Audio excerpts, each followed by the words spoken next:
I'm Shae Russell from mining.com.au, and joining me today is Glenn Grayson, the Managing Director for Aruma Resources. Glenn, it's great to see you again. How are you? I'm really good, Shae. Nice to see you as well. Thrilled to talk to you today because it's great to see some boots on the ground over at your Fiery Creek and Pipe Up projects in far north Queensland. Tell me, you've managed to get a team on site just before the wet season kicks in. What does this exploration program look like? So it comprised of two separate types of surveys. We're doing a gravity survey over Piper and the Fiery Creek prospects itself, and we're doing an IP survey over Piper as well. So it's just really handy. We did some rock chip samples that come back with some good grades of copper and a bit of antimony at Piper that I released a couple of weeks ago that got the market a bit excited in the AHA. So it was really handy that I could get hold of a crew that had the capacity to squeeze in a bit of a survey before the wet season starts. So really pleased with that. Now, just to get into some of the nuts and bolts of this survey, there looks to be over 3,000 ground stations being done. Is this a large survey to complete in a short amount of time? It's a good sized survey. So the gravity, that 3,000 points is over two separate areas. So Piper's getting, they're both 400 metre space lines by 100 metre space stations along the lines. So not a really detailed resolution, but a good first pass.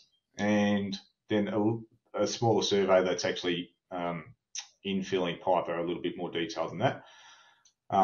So that'll take about 4 weeks to do. Should be finished by mid-October, hopefully. It is getting pretty warm up there, so they had a day of 41, I think, late last week, so it's warming up for them.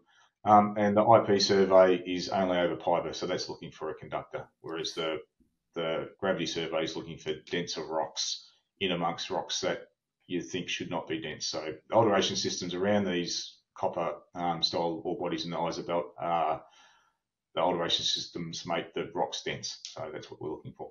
Now, tell me, what do you hope to be the outcome of these surveys that you're doing? Because obviously you're doing IP on one and gravity survey on another. What is the desired outcome?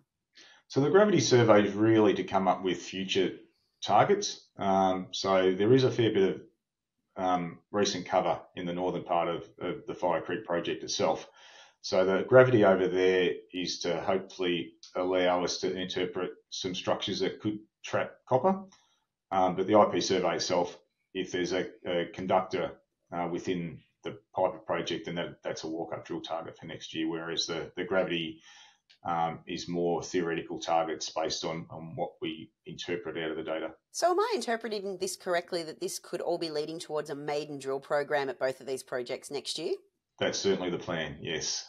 So once the field season kicks off again, which that part of the North Queensland's usually late April, we certainly hope to have everything in place to start drilling. All right, Glenn, well, it might take 6 months before you can get a rig in the ground over there. However, in the short term, I'm really looking forward to the results. Make sure you get back in touch then. Thank you so much for being here. Will do. Thank you very much, Shae.